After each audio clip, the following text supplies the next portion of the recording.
تعظيما لشأنه وأشهد أن محمدا عبده ورسوله أدى إلى رضوانه اللهم صل عليه وعلى آله وأصحابه وإخوانه. Bapak dan Ibu yang dirahmati oleh Allah Subhanahu wa taala. Pada kesempatan yang berbahagia ini kita akan membahas tentang fitnah-fitnah akhir zaman ya. Dan tentunya yang lebih penting daripada itu adalah bagaimana kita bisa selamat dari fitnah-fitnah tersebut. Karena kalau kita bicara fitnah, maka tiada penghujungnya.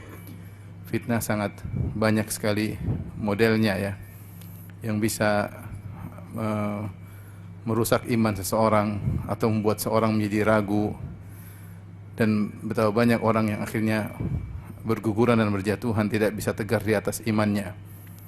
Dan Rasulullah SAW telah mengabarkan tentang bahaya-bahaya fitnah di kemudian hari, seperti kata Nabi SAW, badiru bil a'mali fitanan ka qita'il lail muzlim.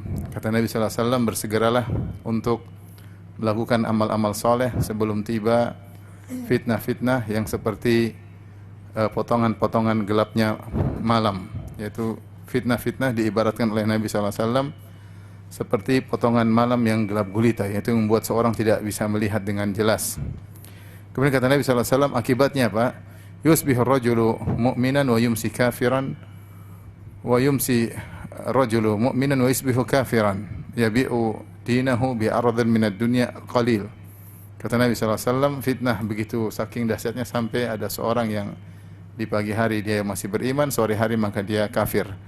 Dan sebaliknya ada orang di petang hari dalam kondisi beriman, kemudian keesokan harinya dia sudah menjadi kafir. Dia jual agamanya dengan secercah dunia yang sedikit. Ini gambaran dari Nabi SAW tentang fitnah-fitnah yang akan muncul di kemudian hari. Terkadang begitu dahsyatnya sampai mudah membuat seorang berubah menjadi kafir. Pagi hari masih muslim, petang hari menjadi kafir. Atau sebaliknya, petang hari masih muslim, pagi hari sudah menjadi kafir. Kalau kita baca hadis ini, kita kelihatannya sepertinya kok bisa seperti itu, atau apa benar sampai seperti itu. Namun kalau kita melihat kondisi kita zaman sekarang, fitnah-fitnah seperti itu sudah terjadi. Dengan adanya sarana fitnah yang luar biasa, yaitu medsos, internet, maka seorang mudah sekali berubah imannya. Betapa banyak orang yang mungkin masih punya iman, yang tadinya dia semangat beribadah, kemudian dia masuk di internet, dia mendengar ceramah seseorang atau tokoh ateis yang menyampaikan syubhatnya ya, atau dia membaca tokoh-tokoh agama lain yang menyampaikan syubhatnya, kemudian dia terpengaruh. Akhirnya dia ragu tentang agamanya, dan bahkan dia bisa meninggalkan agamanya. Sekarang ini di tanah air kita betapa banyak dai-dai pluralisme yang menyebarkan syubhatnya. Yang syubhat-syubhat yang mereka sebarkan itu semua menghancurkan landasan-landasan agama kita. Seperti kita sejak kecil kita sudah tahu bahwasanya agama yang benar hanyalah Islam. Agama yang mengajarkan tauhid hanyalah apa? Islam. Kemudian datang orang-orang liberal, orang pluralisme mengatakan semua agama sama. Rusak sudah, habis agama kita. Siapa yang percaya dengan itu selesai, maka mau agama apa aja terserah. Ya. Kemudian kita sejak dahulu sudah meyakini misalnya Al-Qur'an adalah firman Allah Subhanahu wa taala. Ini firman Allah suci, tidak bisa diotak-atik ya, terjaga. Kemudian datang orang liberal mengatakan bahwasanya ini bukan firman Allah, ini perkataan Muhammad. Firman Allah itu bahasa jiwa, ini hanyalah karangan Muhammad. Karena begini syubhatnya, sehingga mereka mengatakan bahwasanya kalau Al-Qur'an adalah bahasa Muhammad, maka tidak boleh kita menerimanya dengan plek secara letterlek. Maka kita harus menafsirkannya dengan kontekstual. Kita harus sesuaikan penafsirannya dengan zaman kita di zaman modern. Mulailah akhirnya tafsir-tafsir dibuang, hadis-hadis dibuang, maka mereka punya metode tafsir sendiri yang mereka sebut dengan hermeneutika. Kalau kita percaya ini saja, agama kita sudah rusak, hancur ya. Karena sudah, buku tafsir buang aja, semua orang mau tafsir sendiri. Tafsirnya menafsirkan homoseksual juga boleh dengan tafsiran gaya sendiri. Ini maksud saya syubhat begitu luar biasa ya. Ya. Ini syubhat dari orang-orang liberal. Belum syubhat-syubhat dari orang ateis yang mereka menimbulkan pertanyaan-pertanyaan, bikin anak muda sampai bimbang, sampai ragu. Ada yang mengatakan Tuhan tidak ada, ada yang mengatakan saya belum temukan dalil kalau ada Tuhan. Ini namanya ateis banci, malu-malu. Ada yang strong ateis, dia mengatakan Tuhan tidak ada. Ini di barat sana banyak. Kalau di tanah air bukan begitu, masih ragu-ragu. Ateis banci, dia bilang apa? Saya tidak mengatakan Tuhan tidak ada, tapi saya belum menemukan dalil kalau Tuhan itu apa? Ada. Sama saja, itu kafir. Maksud saya fitnah luar biasa terkait dengan syubhat, sampai benarlah sabda Nabi SAW, fitnah itu akan datang seperti malam gelap gulita, yusbihu rajulu mu'minan wa yumsi kafiran. Pagi hari masih beriman, sore hari bisa apa? Kafir. Itu terjadi. Saya ketemu dengan seorang, pas Ramadan saya isi pengajian, tiba-tiba ada seorang ibu datang mengajar saya, habis pengajian dia bilang, Ustaz tolong anak saya Ustaz, sejak tahun ini dia memproklamirkan dia tidak mau puasa lagi. Loh kenapa Bu? Sekolah di luar negeri, tidak percaya lagi dengan apa? Islam. Ngapain puasa? Ngapain puasa? Sehingga syubhat luar biasa, membuat seorang lepas dari agamanya atau ragu dan bimbang tentang agamanya. Untuk membuat seorang murtad tidak harus berpindah ke agama lain, tidak harus. Kapan dia ragu tentang agamanya, ya sudah selesai. Dalam Islam dia bukan apa? Islam. Islam itu harus yakin dengan apa yang dia imani. Sehingga dia mengatakan semua agama sama, kesyirikan sama dengan tauhid, menyembah Allah sama dengan menyembah sapi, selesai. Itu bukan lagi orang Islam. Dan ini tersebar di zaman sekarang ini, semua bisa mengakses, tersebar di universitas Islam, ya, disampaikan oleh para doktor dalam bidang Islam, profesor dalam bidang Islam, ya, dan ini mengerikan. Belum lagi kita berbicara tentang fitnah syahwat terkait dengan syahwat wanita maupun syahwat harta. Syahwat harta Rasulullah SAW sudah menyampaikan, ya, dalam hadisnya, kata Rasulullah SAW, ya, mal faqra akhsha alaikum, bukanlah kemiskinan yang aku khawatir menimpa kalian, ya, walakin akhsha alaikum an tubsata lakum alaikum ad-dunya kama busitat ala man kana qablakum fatanafasuha kama tanafasuha fatuhlikukum kama ahlakathum. Kata Nabi SAW, bukan kemiskinan yang aku khawatirkan menimpa kalian, tapi yang aku khawatirkan menimpa kalian ketika harta dibukakan, dunia dibukakan kepada kalian selebar-lebarnya, sebagaimana telah dibukakan bagi umat-umat terdahulu. Maka kalian pun berlomba-lomba untuk mengejar dunia, sebagaimana umat-umat terdahulu bersaing dalam mengejar dunia. Akhirnya fitnah dunia tersebut membinasakan kalian, sebagaimana telah membinasakan umat-umat terdahulu. Sekarang kalau kita bicara tentang fitnah dunia, kata Rasulullah SAW dalam hadis yang lain, fitnati ummati al-mal. Fitnah umatku adalah harta, menembus semua lini. Kita tidak bicara tentang para pedagang aja, bahkan fitnah harta masuk ke para penuntut ilmu, ke para dai, terfitnah dengan harta, terfitnah dengan kemewahan hidup. Kalau orang awam mungkin pamer kehidupannya dengan kehidupan mewah, kita dapati ada dai yang juga pamer dengan kehidupan apa? Mewahnya. Terjadi atau tidak? Terjadi. Berarti fitnah harta bukan mengenai orang awam saja. Dia bukan saja bergaya hidup mewah, bahkan dia pamer dengan kehidupan mewahnya. Seperti orang awam. Ini kita bicara dai. Bangga punya jam mahal, bangga punya mobil mahal, bangga punya rumah mewah, dan dia shouting dirinya, dia pamerkan. Sudah seperti ini gimana orang? Dan itu terjadi.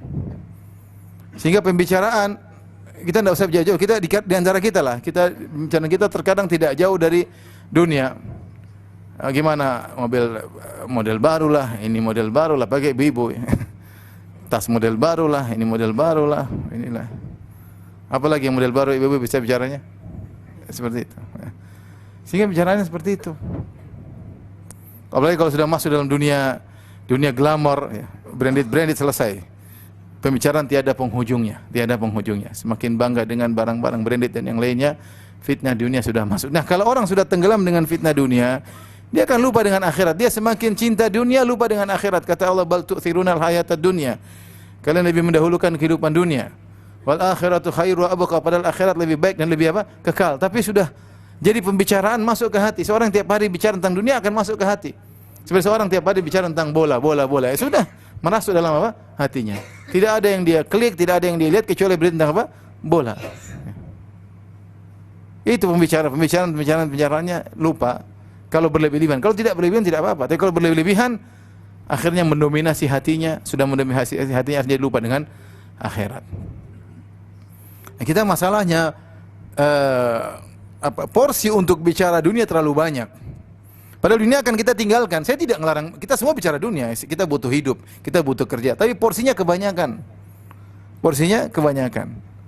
Sehingga seorang hidup orientasinya dunia, tujuannya dunia, akhirnya pikirnya selalu dunia. Ketika akan meninggal susah untuk memikirkan akhirat. Hatinya mengajak dia untuk terus memikirkan dunia bahkan ketika sakaratul maut. Maka kita bicara fitnah ini saja, fitnah dunia, fitnah harta, maka sudah masuk kemana-mana. Orang sekarang kalau udah punya uang, dia gelisah kalau tidak pamer. Pamer. Dari tingkatan kecil ke tingkatan besar.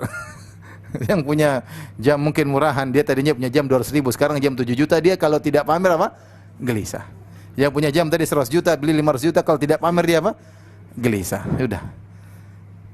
Pingin pamer bosnya dia, karena memang itu yang dia cari. Saya telah berhasil mengalahkan si fulan, telah lomba-lomba dalam dunia. Yang benar kata Nabi sallallahu alaihi wasallam, fatanafasuha kama tanafasuha. Dibukakan dunia bagi kalian berlomba-lomba sebagaimana mereka dahulu juga berlomba-lomba. Fatuhlikukum, maka dunia tersebut akan membinasakan kalian sebagaimana telah membinasakan mereka. Ya.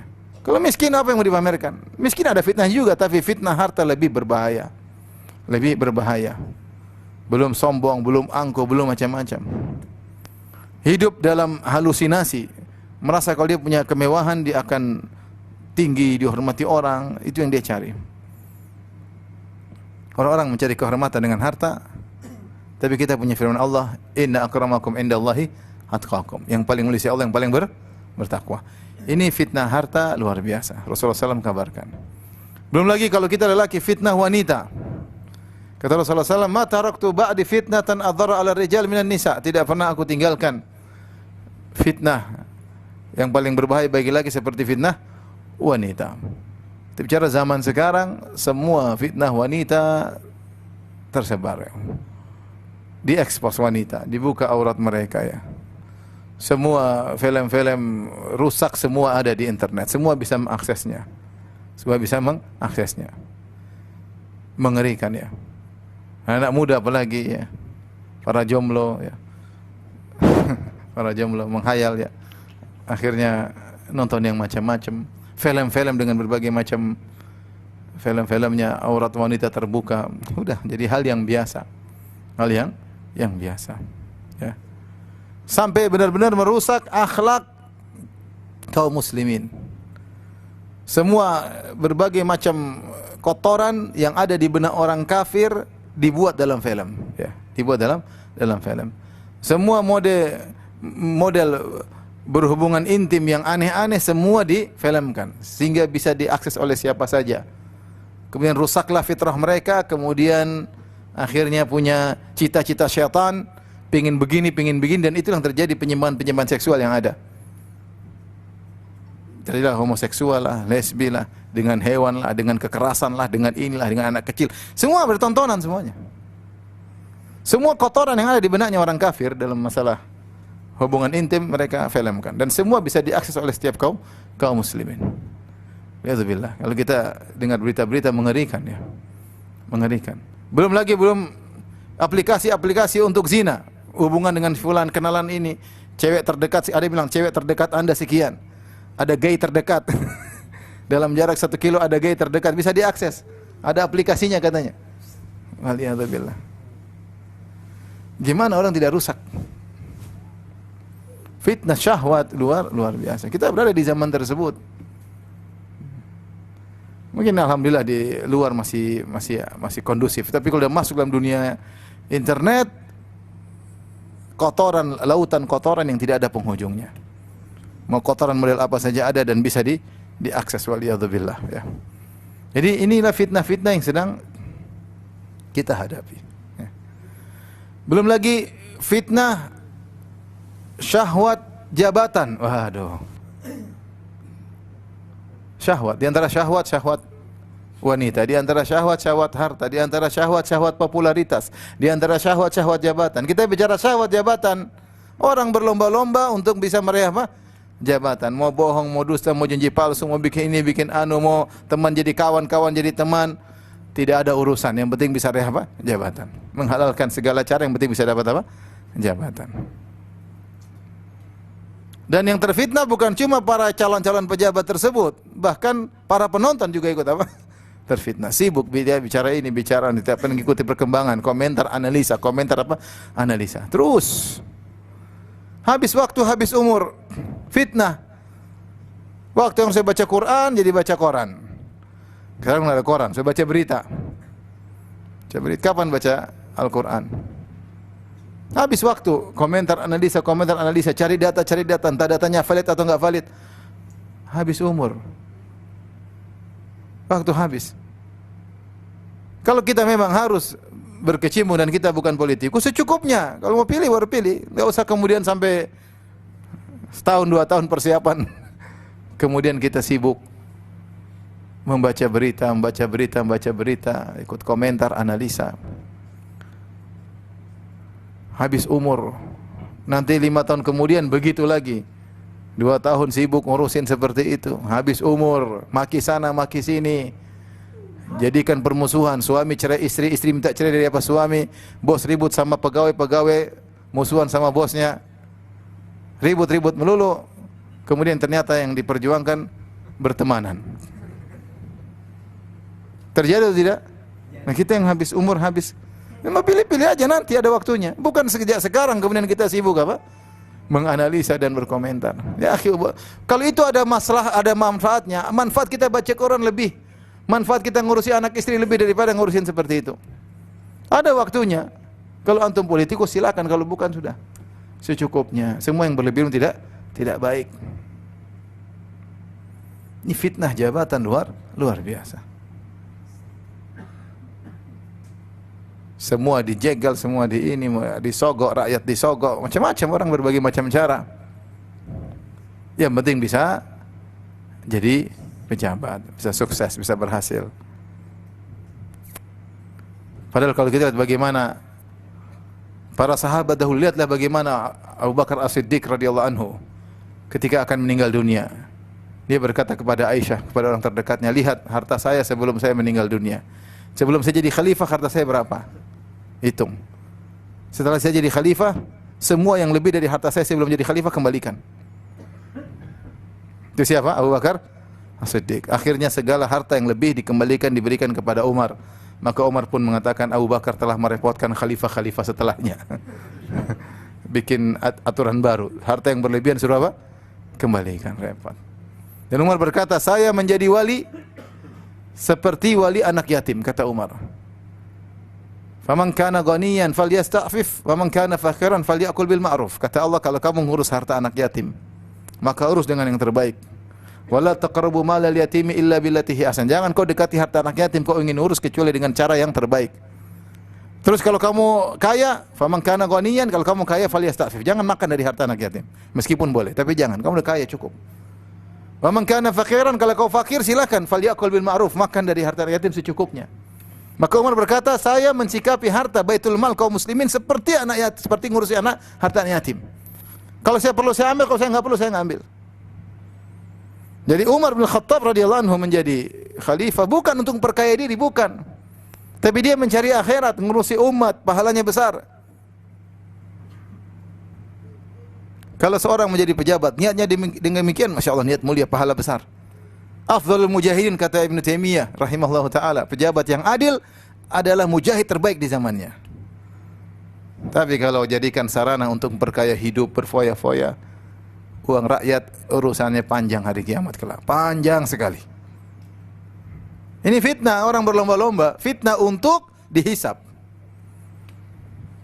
Fitnah untuk dihisab. Yang terjebak dalam fitnah ini banyak, bukan cuma pelakonnya, penonton juga lebih banyak daripada pelakonnya. Penontonnya lebih banyak. Ribut, berkelahi, urusan dunia semuanya. Maki sana, maki sini, ungkap aib sana, ungkap aib sini. Ini fitnah terjadi zaman sekarang, maka seorang waspada. Ambillah secukupnya, seperlunya.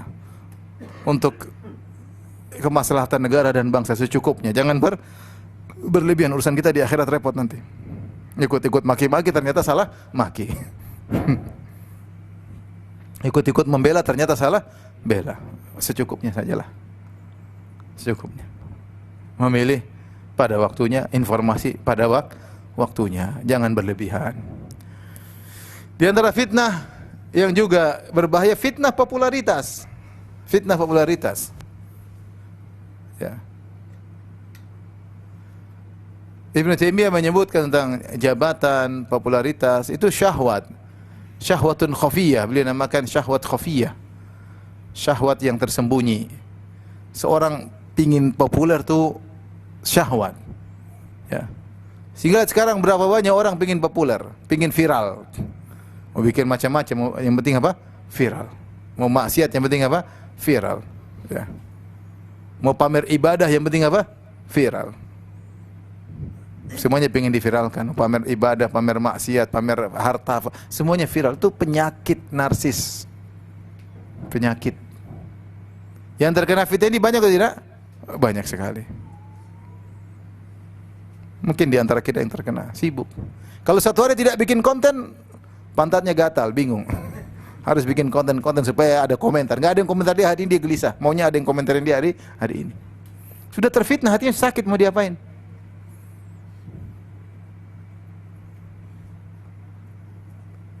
Sementara kata Nabi SAW memperingatkan akan bahaya popularitas. Yang ingin populer, Rasulullah SAW mengatakan, man labisa libas syuhrah fid dunya albasahullahu libas al-madhallah yaumal qiyamah. Atau kama qala Nabi sallallahu alaihi wasallam, siapa yang di dunia pakai pakaian syuhrah, pakaian yang tampil beda semua orang supaya orang semua meliriknya, maka Allah akan membuat dia memakai pakaian kehinaan pada hari kiamat kelak. Islam melarang seorang pakai baju terlalu mahal, terlalu mewah, tidak boleh. Karena akan menarik apa? Perhatian. Pakai pakaian terlalu murah juga tidak boleh. Bolong sana, bolong sini. Kenapa? Akan membuat orang mereka apa? Perhatian. Tidak boleh. Pingin tampil beda tidak boleh dalam Islam. Makanya Nabi SAW pakaiannya sama dengan mad'uin, dengan orang-orang audiens. Makanya Nabi SAW ketika orang luar datang mereka bingung, Rasulullah yang mana, Muhammad yang mana. Sehingga kalau Rasulullah SAW lagi ceramah ditaruh di tempat yang agak tinggi agar orang yang jauh datang tahu, oh itu Muhammad. Kenapa? Karena dia sama dengan yang lainnya. Bahkan ketika Nabi SAW berhijrah dari Mekah menuju Madinah, Rasulullah SAW berhijrah sama Abu Bakar As-Siddiq radhiyallahu anhu. Ketika tiba di Madinah, orang-orang enggak tahu mana Nabi SAW, mana Abu Bakar. Maka mereka menyangka Abu Bakar adalah Nabi SAW. Kata mereka, marhaban, selamat datang. Tapi wajah mereka ngelihatnya ke Abu Bakar. Mereka tidak tahu itu bukan Nabi. Abu Bakar juga bingung mau ngapain. Ketika Rasulullah SAW duduk kemudian terkena panas matahari, Abu Bakar kemudian menaunginya, baru mereka tahu, oh ternyata salah. Ternyata Rasulullah SAW yang duduk, yang tadi Abu Bakar, bukan apa? Rasulullah SAW. Kenapa? Karena biasa-biasa saja. Sekarang orang mau narsis, pamer, ya. Mau pakai, kalau punya motor, pingin motornya aneh sendiri. Iya tidak? Iya. Biar semua orang kenal, orang lihat dia bahagia. Semakin banyak mata melihat dia semakin apa? Penyakit itu. Kalau punya mobil, pengen mobilnya lain apa? Sendiri. Kalau perlu beli mobil harganya 10 miliar, enggak apa-apa. Yang penting lain. Mau ribut saya sendiri. Tahu jalan tol macet, kemudian mau balap-balap, enggak ada faedahnya. Hanya ingin melampiaskan syahwatnya yang tersembunyi, ingin jadi pusat perhatian. Yang lebih parah, penyakit ini bukan menimpa orang awam saja, bahkan menimpa para dai yang ingin viral dengan pernyataannya, dengan sikapnya, dengan perbuatannya. Waliyadzubillah ya. Waliyadzubillah ya. Ini sekedar gambaran tentang fitnah-fitnah yang ada di akhir zaman yang kita hadapi. Belum kita bicara tentang fitnah syubhat terkait dengan dunia, terkait dengan agama ya. Tadi fitnah kekufuran yang dihembuskan oleh orang-orang liberal tersebar luar biasa. Belum fitnah-fitnah zaman sekarang yang aneh-aneh akidahnya, yang bilang Nabi datang ikut acara lah. Ada yang bilang Nabi jalan-jalan di Surabaya lah. Ada. Kita nonton. Ya. Yang bilang lagi mau ketemu Nabi Khidir karena majukan proposal jadi wali, ada juga. Yang bilang saya bisa menghidupkan burung sudah mati, saya hidupkan lagi, hidup lagi. Ada. Yang bilang kalau menyembah Nabi Isa, selama meyakini Nabi Isa adalah Allah maka tidak kafir bahkan bertauhid. Ada orang ngomong apa aja ada. Zaman sekarang ada. Yang bilang kalau minum kopi bisa bikin masuk surga. Hadis penjual kopi. Yang bilang Nabi keluar kemudian cium lututnya, ada juga. Bukan dia yang cium lututnya Nabi, Nabi yang cium lutut apa? Dia. Ini orangnya hebat banget. Nabi kita sampai rendah di hadapan dia. Ya, Nabi sampai cium lutut apa? Dia. Ada yang percaya? Banyak. Ada yang percaya? Banyak. Yang mau ibadah sambil joget-joget, ini Islami. Ada yang percaya enggak? Banyak, karena orang senang. Oh ini joget-joget. Yang bilang orang gila jadi wali banyak enggak? Banyak. Mau saya syubhat luar biasa ya. Kita bicara syubhat, syahwat. Kita sekarang sedang berada di zaman fitnah. Ya. Sementara yang bersuara untuk mengingatkan semakin sedikit. Semakin sedikit. Sekarang orang bebas ngomong ini, ngomong orang diem. Nah, kalau berbicara nanti masalah. Nanti ke sana diusir. Situ diusir. Pengajian di masjid di mana diusir.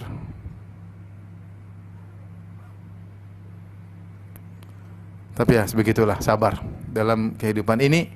Maka mau saya, ikhwan akhwat yang rahmatillah subhanahu wa ta'ala, fitnah itu sangat banyak di akhir zaman. Dan fitnah bisa menimpa siapa saja. Menimpa audiens, menimpa pembicara, menimpa ustadz, menimpa siapa saja. Yang baru ngaji, yang sudah lama ngaji, fitnah sedang tersebar di sekelilingnya. Ya. Kalaupun seorang selamat, terkadang fitnah menimpa istrinya. Dia selamat, istrinya terkena fitnah. Seorang wanita selamat, suaminya terkena fitnah. Orang tua selamat, anaknya terkena fitnah. Terjadi semuanya. Maka fitnah tersebut luar biasa, seperti gelombang ombak yang begitu besar, bisa menerpa siapa saja. Dan semakin datang fitnah yang semakin besar. Kata Nabi, fayuraqqiqu ba'dhuha ba'dhan. Maka fitnah datang semakin besar dan akhirnya yang sebelumnya terasa kecil karena yang dahsyat semakin besar. Tadinya orang begitu gairah dengan agamanya, akhirnya dia biarkan keluarganya, enggak apa-apa. Tadinya dia gairah. Lihat anaknya, anak perempuannya dikunjungi jalan sama cowok, tadinya dia enggak boleh, tapi dia lihat zina macam-macam, ya udah enggak apa-apa kalau cuma ini. Kenapa? Karena dia melihat fitnah yang sangat dahsyat, sehingga yang juga fitnah dianggap kecil, dia sepelekan. Tadinya dia kenceng, oh ini enggak boleh, ini haram, ini muamalah haram, tapi dia melihat riba yang besar, oh udah enggak apa-apa, ini kecil. Fayuraqqiqu ba'dhuha ba'dhan. Akhirnya fitnah yang dahsyat menjadikan yang sebelum menjadi jadi ringan. Tadinya dia lihat kalau perempuan dia tundukkan pandangan, tapi terlalu dahsyat sehingga dia lihat pembawa berita perempuan dia santai-santai aja dan dia tidak merasa berdosa. Kenapa? Karena terlalu banyak fitnah yang dahsyat yang lebih besar. Padahal semua fitnah harusnya dihindari. Jadi ikhwan dan akhwat yang rahmatillah subhanahu wa ta'ala, bapak-bapak dan ibu yang rahmatillah subhanahu wa ta'ala, kalau kita bicara fitnah akhir zaman tidak ada penghujungnya.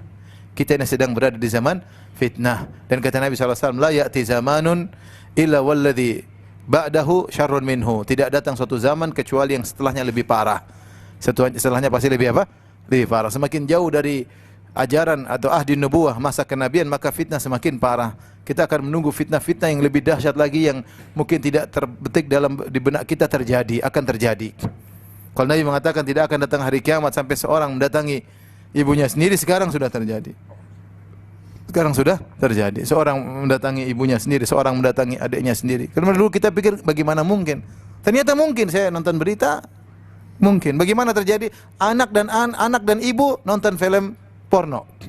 Di film porno tersebut ya mungkin macam-macam ditampilkan. Akhirnya dia berhasrat dengan anaknya sendiri dan terjadi. Kotoran semua yang ada di internet. Nonton mungkin ada kakak dengan adiknya, dia tergerak untuk melakukan yang sebelumnya fitrahnya lurus jadi rusak. Makanya kalau kita bilang kok bisa terjadi, mungkin sekarang sarana semua ada. Orang diajari untuk kelainan seksual, diajari. Bisa laki-laki suka dengan laki-laki, terjadi. Kok bisa orang berhubungan dengan hewan, terjadi? Tinggal nonton aja, lama-lama dia rusak fitrahnya. Oleh karenanya fitnah sangat banyak, ya. Fitnah sangat banyak. Di sekitar kita yang siap menerpa suami kita, yang siap menerpa istri kita, yang siap menggoda anak-anak kita, maka kita waspada. Taib. Pembahasan yang lebih utama dari ini semua adalah bagaimana kita selamat dari apa? Fitnah. Ini yang lebih utama. Al-makhraj minal fitan. Bagaimana kita bisa selamat dari fitnah, ya. Makanya dikatakan la ta'jab kaifa halaka man halak. Walakin ta'jab kaifa man naja kaifa naja. Jangan kau heran kalau ada orang binasa, bagaimana dia bisa binasa? Kok bisa binasa? Enggak usah heran, banyak yang binasa. Tapi yang kau heran bagaimana ada orang selamat di tengah kebinasaan, kok dia bisa selamat? Ini yang harus menakjubkan. Di zaman ini kalau orang binasa kemudian biasalah, orang berzina, orang ini, korupsi, orang berzina, orang membunuh, biasa. Selingkuh biasa. Tapi bagaimana ada orang bisa selamat, itu yang menakjubkan di zaman fitnah seperti ini.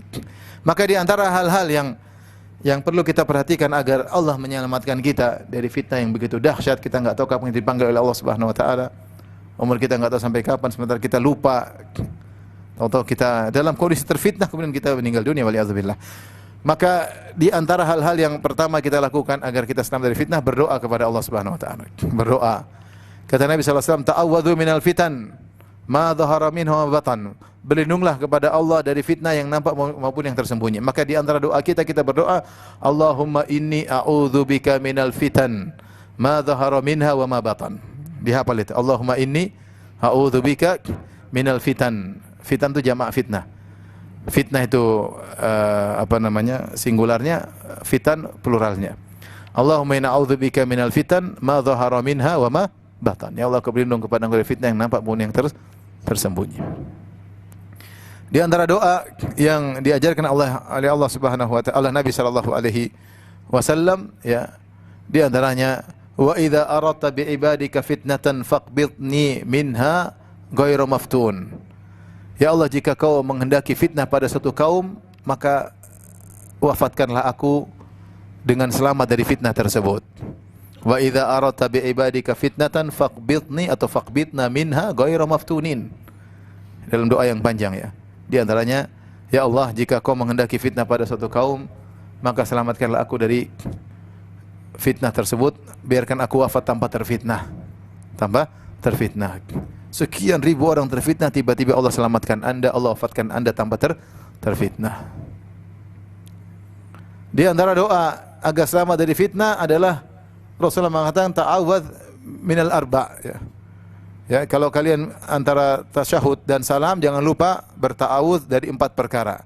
Allahumma na'udzubika min adzabi jahannam wa min adzabi al-qabr wa min fitnatil mahya wal mamat wa min fitnatil al-masih dajjal. Ya Allah, Kau berlindung kepada Engkau dari azab kubur, azab jahannam. Aku berlindung kepada Engkau dari azab apa?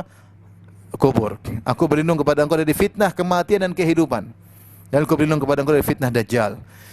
Kita mungkin sudah hafal doa ini, tapi yang perlu kita perhatikan konsentrasi ketika membaca doa itu. Bahwasanya namanya seorang meminta, dia menunjukkan kebutuhannya. Kalau dia minta tidak merasa butuh, susah dikabulkan. Maksudnya kita kadang baca doa kita tidak merasa butuh. Tapi kalau kita merasa membutuhkan, insyaallah Allah akan apa?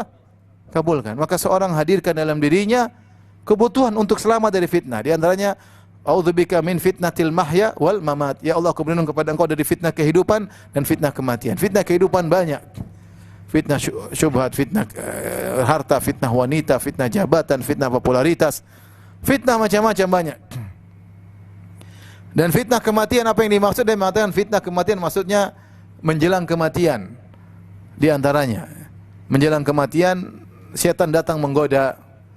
Ya, setan datang menggoda, dan setan benar-benar menggoda ketika seorang sakaratul maut. Makanya di antara doa Nabi sallallahu alaihi wasallam, wa a'udzubika an yatakhabbatani syaitan indal maut. Kata Nabi sallallahu alaihi wasallam, ya Allah, aku berlindung kepada Engkau dari godaan syaitan ketika akan meninggal dunia. Ketika akan meninggal dunia. Karena syaitan ketika seorang akan meninggal dunia, dia mengerahkan seluruh kekuatannya untuk menggoda seseorang agar ketika dia menjelang meninggal dia ragu, dia bimbang dengan agamanya, dan itu yang dia inginkan. Kapan seorang ragu bimbang, maka dia akan menjadi teman syaitan di neraka jahanam. Maka kita berlindung dari fitnah kematian.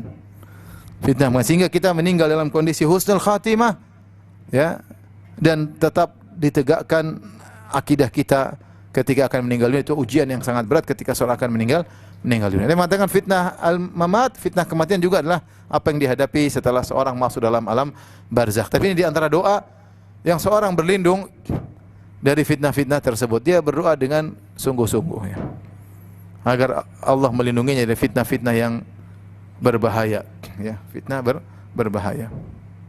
Ya. Dalam hadis kata Rasulullah SAW bahwasanya surga lebih dekat dari seorang daripada tali sendalnya, neraka pun demikian. Artinya apa? Seorang mudah sekali terfitnah. Seorang tadinya ini tahu-tahu kena fitnah langsung rusak, meninggal langsung neraka. Waliyadzubillah. Mengerikan. Ya. Taib, di antara doa yang diajarkan oleh Nabi sallallahu alaihi wasallam, ya, seperti rindu kepada Allah Subhanahu wa taala, ya, as'aluka ladzatan nadhari ila wajhik wasyauqa ila liqa'ik fi ghairi fitnatin mudillah, fi ghairi dharra'a mudhirrah wala fitnatin mudillah. Dalam ayat riwayat yang lain, a'udzubika min fitnatin mudillah, min dharra'a mudhirrah wa fitnatin mudillah. Dalam riwayat Nabi berdoa, ya Allah, aku mohon kepada Engkau kelezatan memandang wajahmu dan kerinduan untuk melihatmu, ya, dan aku berlindung dari kemudaratan yang memberi kemudaratan dan fitnah yang menyesatkan. Jadi min fitnatin mudillah, fitnah yang menyesatkan. Artinya apa? Ada kemudaratan tetapi ternyata tidak memberi mudarat kepada kita. Seperti kata pepatah Arab, ruba daratin nafi'ah, betapa banyak perkara yang mudarat ternyata bermanfaat di kemudian hari yang tidak kita sadari.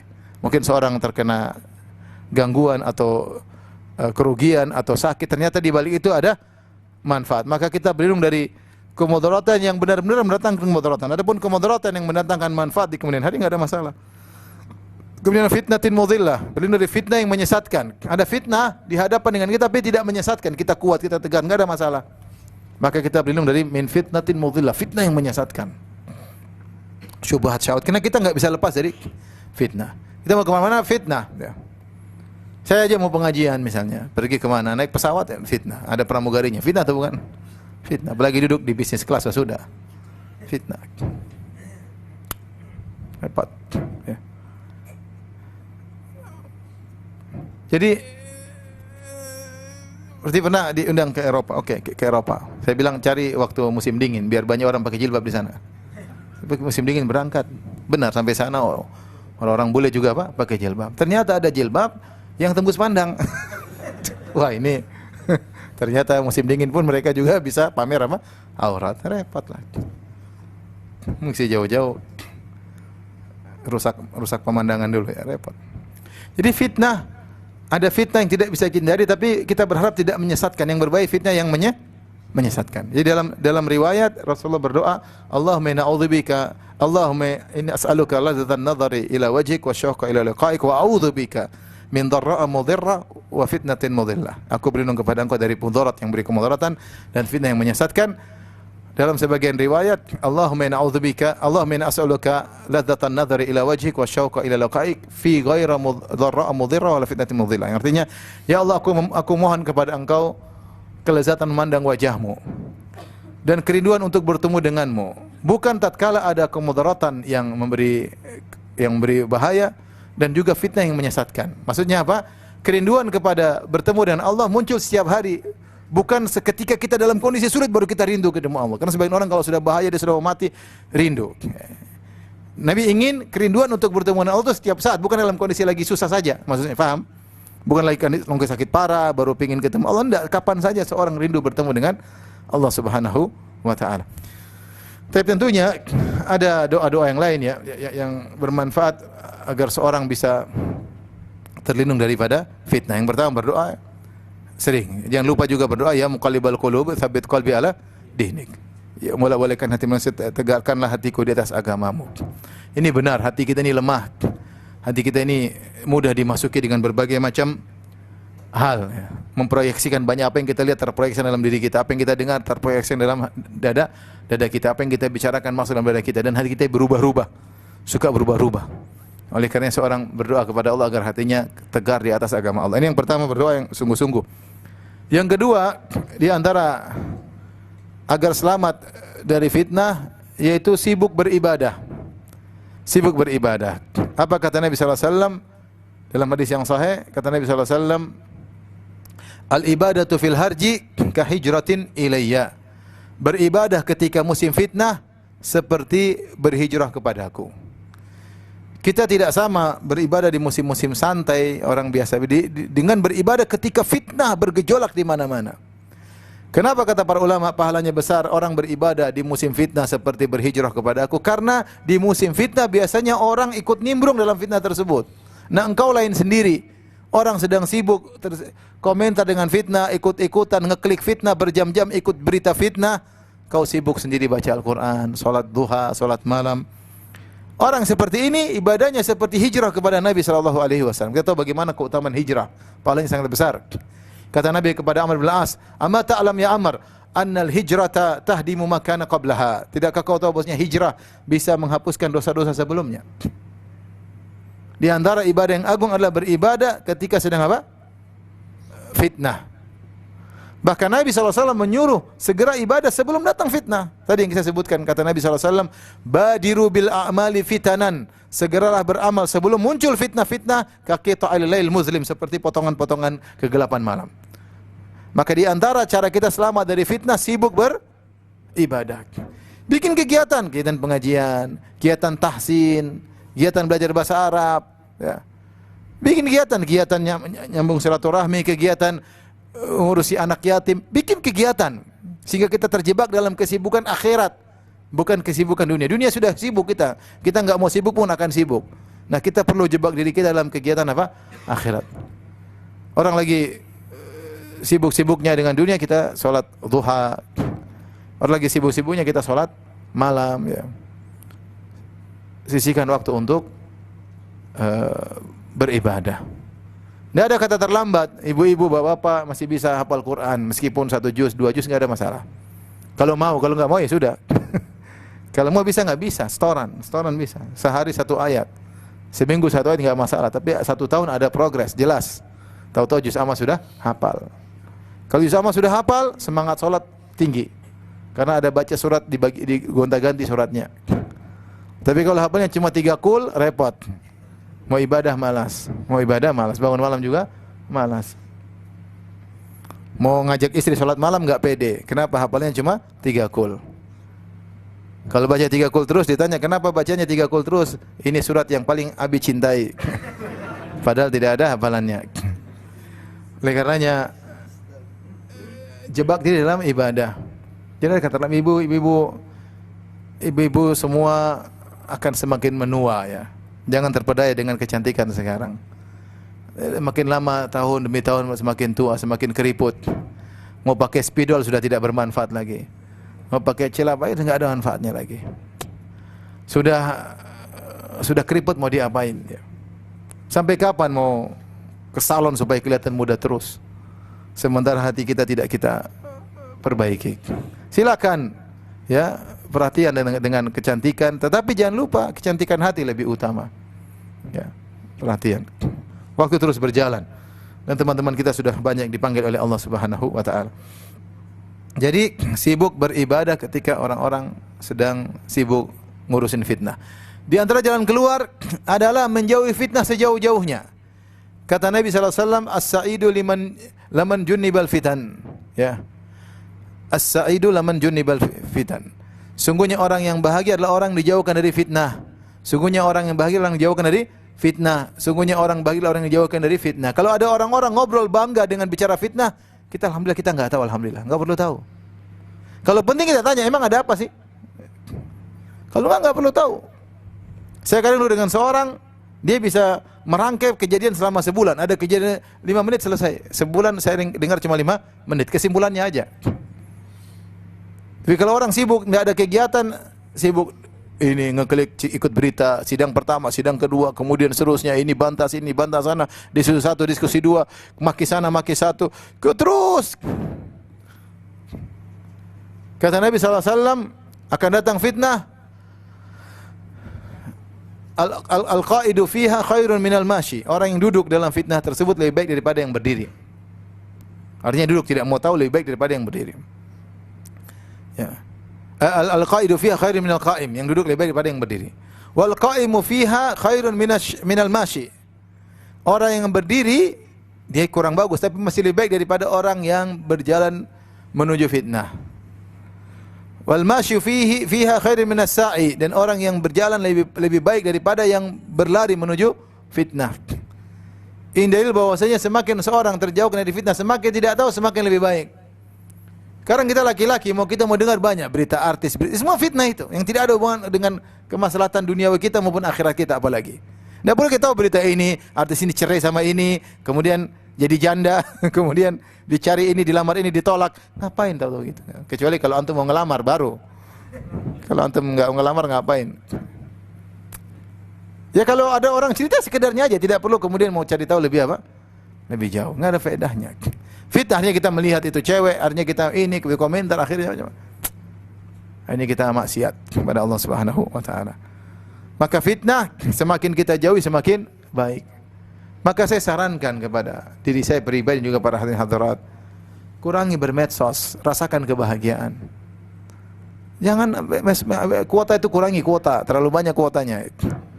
Nonton belum, fitnah tiap hari kita nonton berjam-jam fitnah, sementara akhirat tidak kita perhatikan. Nanti kita menyesal. Umur sudah 50, 40, rambut sudah putih semua atau setengah putih.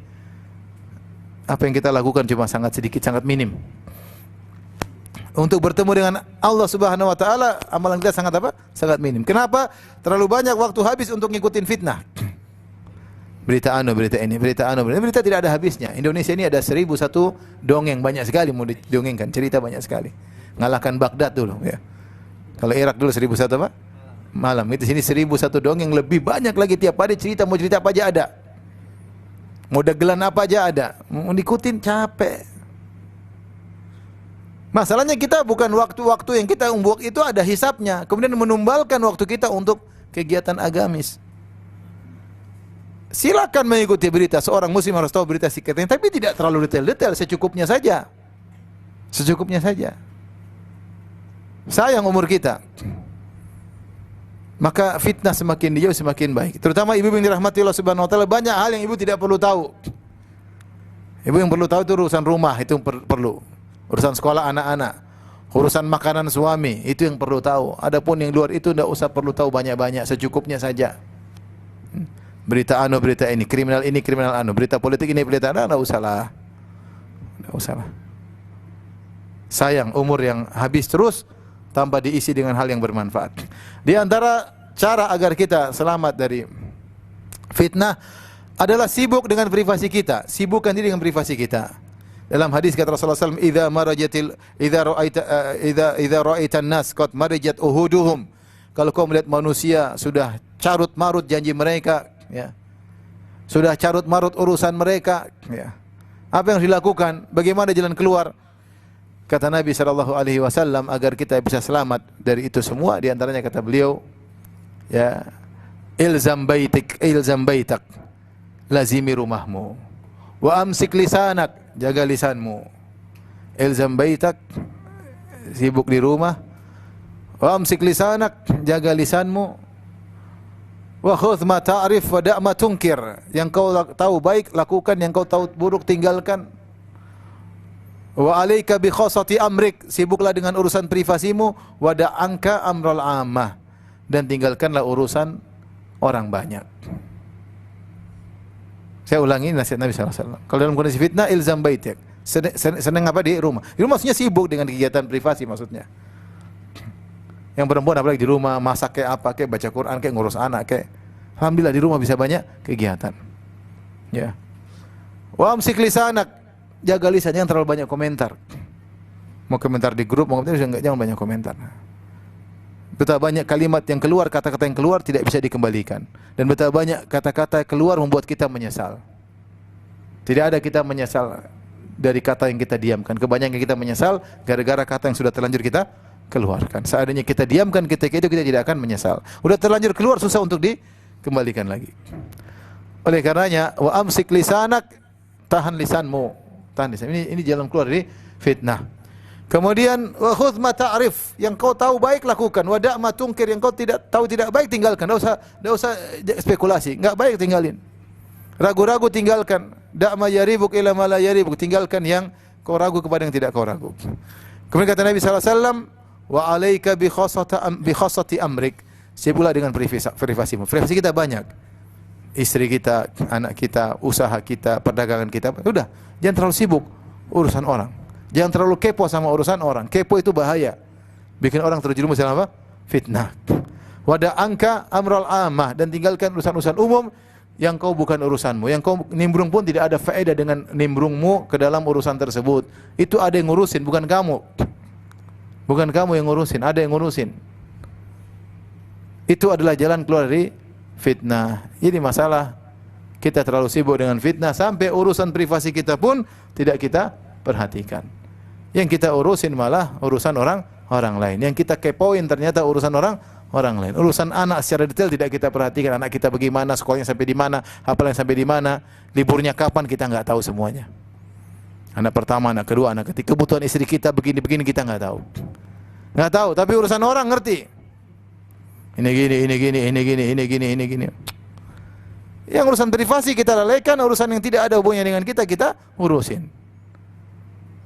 Akhirnya kita terjebak dengan fitnah, ngurusin orang, ngurusin urusan fitnah, komentar, akhirnya waktu habis sehingga kita terjebak dalam fitnah-fitnah tersebut ya. Ini ikhwan dan akhwat yang rahmati Allah Subhanahu wa taala, mungkin sebagian ya yang Rasulullah SAW sampaikan kepada kita agar kita bisa selamat dari fitnah. Intinya fitnah tidak bisa kita hindari ya. Di mana-mana ada fitnah, tapi kita berusaha selamat dari fitnah tersebut. Intinya berpegang dengan Al-Quran dan As-Sunnah. Belajar Al-Quran. Orang yang dekat dengan Al-Quran, maka dia akan diselamatkan oleh Allah Subhanahu wa taala. Kalau ada kajian tafsir, sudah kita duduk meskipun berjam-jam nikmati tentang tafsir, ini firman Allah. Ustaznya nyampaikan maksudnya begini, udah. Kita dalam Riyadhul Jannah, dalam taman surga, sedang membahas isi Al-Quran. Demikian juga hadis-hadis Nabi SAW kita pelajari. Itulah yang buat kita selamat ya dari fitnah-fitnah, sehingga kita tidak tersibukkan pada hal-hal yang tidak bermanfaat. Wallahu a'lam bishawab. Ini mungkin saya bisa sampaikan kepada Bapak Ibu yang dirahmati Allah Subhanahu wa taala. Saya berharap ini bukan hanya sekedar teori, tapi kita berusaha praktekkan sedikit demi sedikit. Rasakan kebahagiaan orang yang tidak tahu urusan banyak orang, sibuk dengan diri sendiri, dia akan lebih bahagia. Coba sebulan, saya tidak perlu tahu urusan orang. Ada orang ngomong, kita enggak usah tanya, kenapa sih? Diam aja, enggak usah. Ada orang telepon samping kita, enggak usah tanya siapa sih yang telepon, enggak usah. Diam aja. Ada orang buka apa sih? Enggak usah tahu. Enggak usah tahu. Ada orang lagi ngobrol berdua, lagi ngobrolin apa sih? Enggak usah. Enggak usah. Usaha tidak tahu urusan apa orang lain. Ini ibu-ibu yang paling berbahaya seperti ini, kan mudah. Ingin tahu urusan orang dan rasakan kebahagiaan. Sehingga kalau kita tidak sibuk dengan urusan-urusan orang yang tidak penting bagi kita, kita punya waktu yang lebih. Punya waktu yang lebih, gunakan baca Quran. Tadi, kalau enggak ke sana gelisah, kalau enggak ke sini gelisah. Buat nyaman dengan duduk baca Quran, dengan pengajian catat, kita rangkum. Iman itu ada kebahagiaan. Kita kajian, kita catat, kemudian kita murajaah, baca Quran, kita baca tafsirnya, ada kebahagiaan. Kebahagiaan mudah. Ente bangun malam berdoa, menangis sama Allah, bahagia. Ente nangis tapi bahagia. Ada orang ketawa-ketawa tidak bahagia.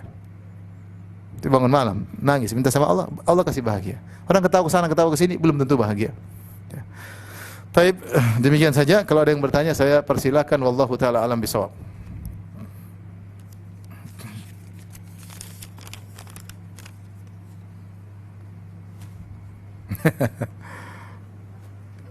Pertanyaan berat ya. Ada pertanyaan yang lain?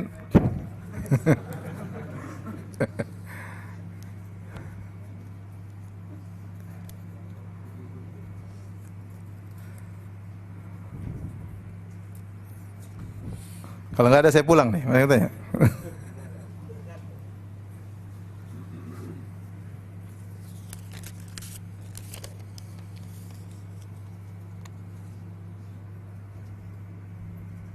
Saya dan bapak saya beda manhaj. Beliau untuk urusan dakwah begitu jor-joran.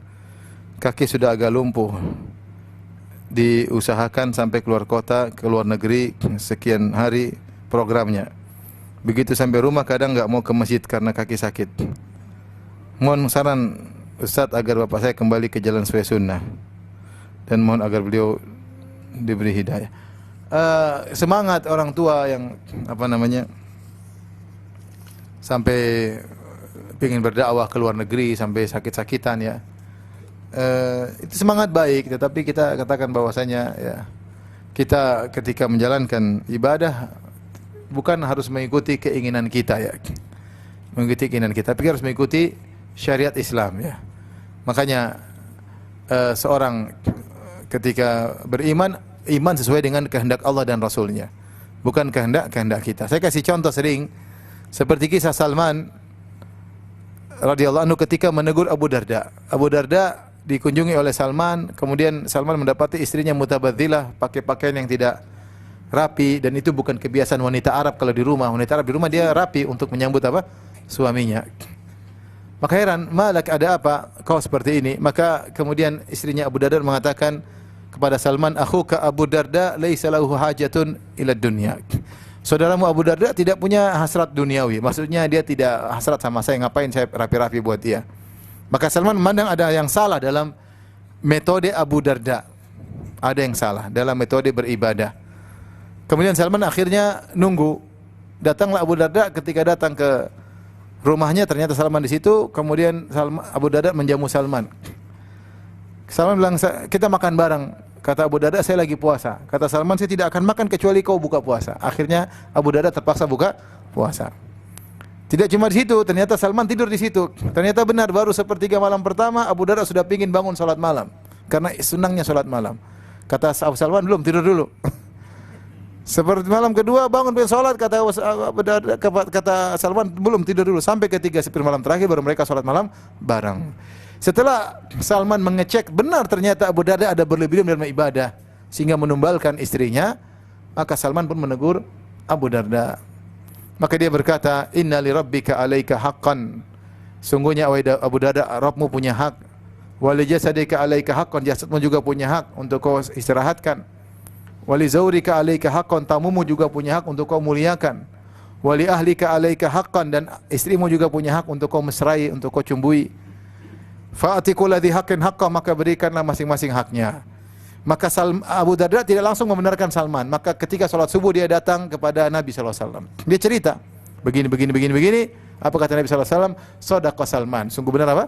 Salman. Dari sini kita pelajari bahwasanya kalau kita ingin beribadah harus sesuai dengan aturan Islam, bukan aturan kita sendiri. Mungkin seorang enjoy, dia pingin dakwah terus, dia senang sana. Tapi kalau akhirnya ada yang terlantar atau kita sampai sakit-sakitan, akhirnya kita tidak bisa ke masjid, akhirnya anak istri kita terlantarkan, istri kita tidak ada waktu untuk dia, maka ini salah. Saya pernah menegur seorang wanita datang kepada saya mengeluh. Dia bilang, Ustaz, suami saya keluar terus berdakwah. Saya bilang, sabar Bu. Saya sudah sabar Bu, saya sudah bilang, Bu, saya juga butuh kemesraan darimu, wahai suamiku.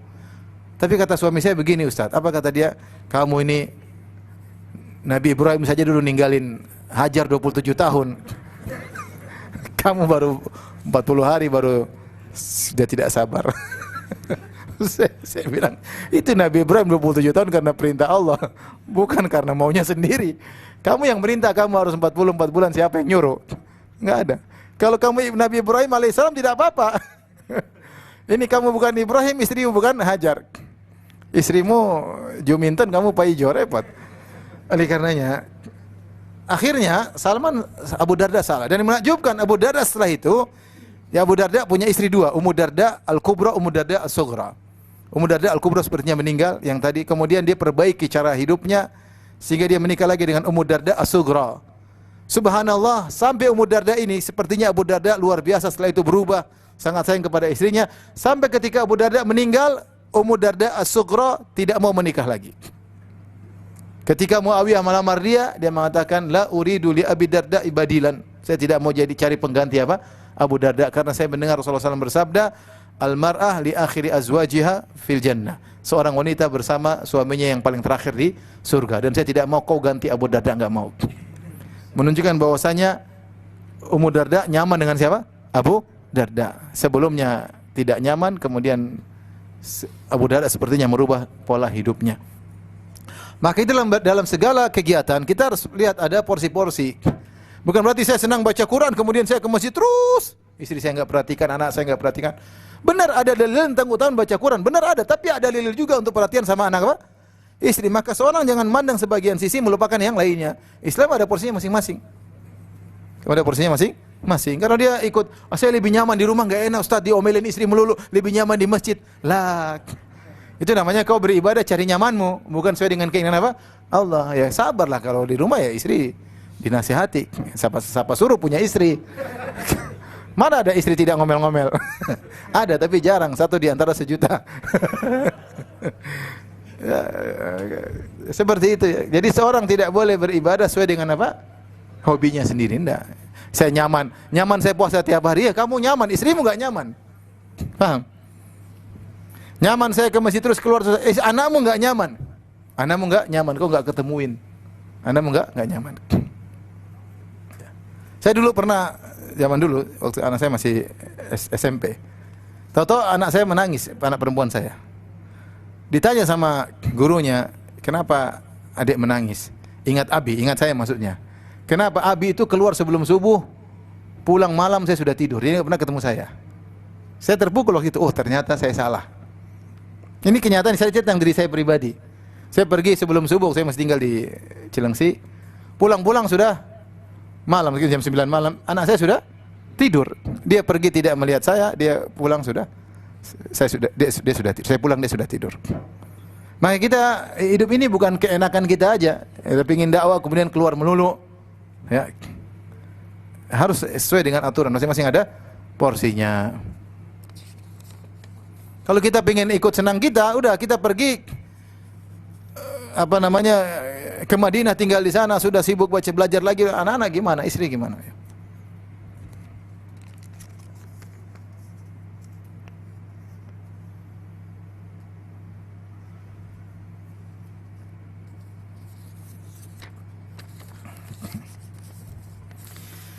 Di situ ada dalam buku kitab Tauhid ditulis bahwasanya kalau bertabaruk kepada makanan, batu, pohon termasuk syirik kecil.